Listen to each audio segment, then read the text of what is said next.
Well, of course I shouldn't suggest it if I didn't want the money. Indeed. Well, you will have to find some other means of getting it. Do you mean that you refuse? Do I mean? Of course I refuse, man.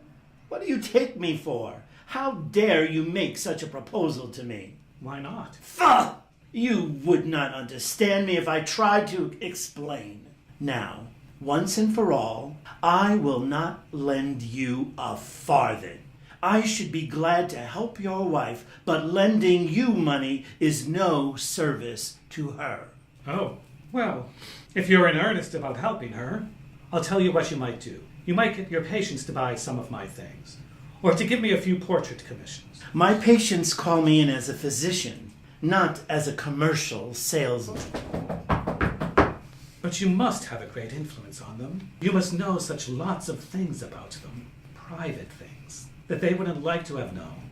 They wouldn't dare to refuse you. Well, upon my... Louis opens the door and admits Sir Patrick, Sir Ralph, and Walpole. Walpole, I've been here hardly 10 minutes, and he's already tried to borrow £150 from me. Then he proposed that I should get money for him by blackmailing his wife, and you've just interrupted him in the act of suggesting that I should blackmail my patients into sitting with him for their portraits. Well, Ridgeon, if this is what you call being an honorable man, I spoke to you in confidence. We're all going to speak to you in confidence, young man. We shall make ourselves at home for half an hour, dubedat. Don't be alarmed, you're a most fascinating chap, and we love you. Oh, all right, all right. Sit down anywhere you can. Take this chair, Sir Patrick. Louis helps Sir Patrick up onto the throne on the dais. Yep, Z.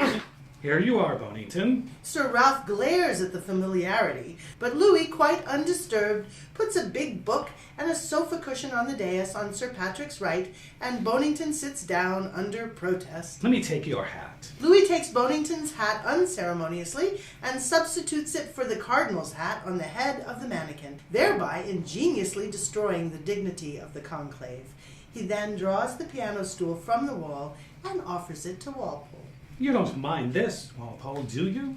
Walpole accepts the stool and puts his hand into his pocket for his cigarette case. Missing it, he is reminded of his loss. By the way, I'll trouble you for my cigarette case, if you don't mind. What cigarette case? The gold one I lent you at the Star and Garter. Was that yours? Yes? I'm awfully sorry, old chap.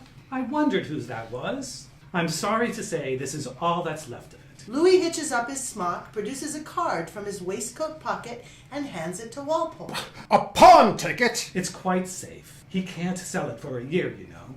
I say, my dear Walpole, I am sorry. Louis places his hand ingenuously on Walpole's shoulder and looks frankly at him. Walpole sinks on the stool with a gasp. Oh, don't mention it. It adds to your fascination.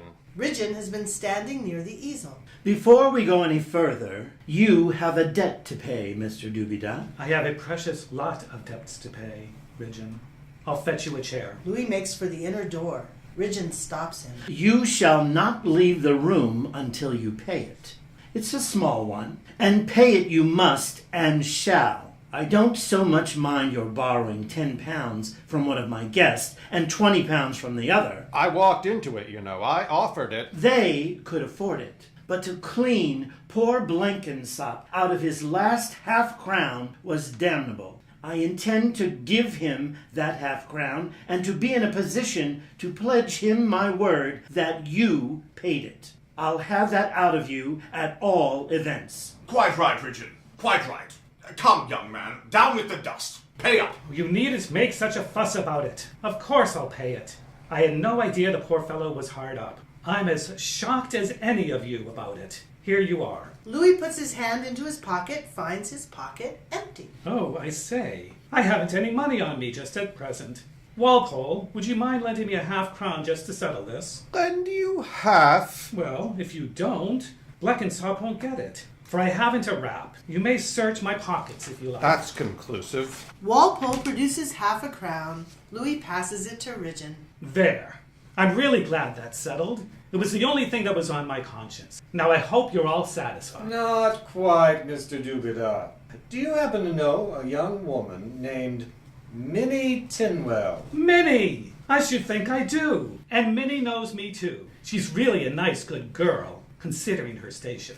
What's become of her? No use bluffing, Dubedat. We've seen Minnie's marriage license. Indeed. Have you seen Jennifer's? Do you dare insinuate that Mrs. Dubedat is living with you without being married to you? Why not? Why not? Yes, why not? Lots of people do it, just as good people as you. Why don't you learn to think instead of bleating and bashing like a lot of sheep when you come up against anything you're not accustomed to?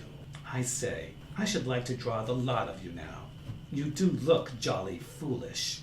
Especially you, Ridgeon. I had you that time, you know. How, pray? Well, you set up to appreciate Jennifer, you know. And you despise me, don't you? I loathe you. Just so.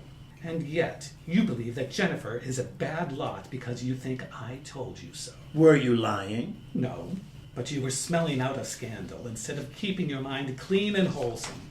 I can just play with people like you. I only asked you, had you seen Jennifer's marriage license? And you concluded straight away that she hadn't got any.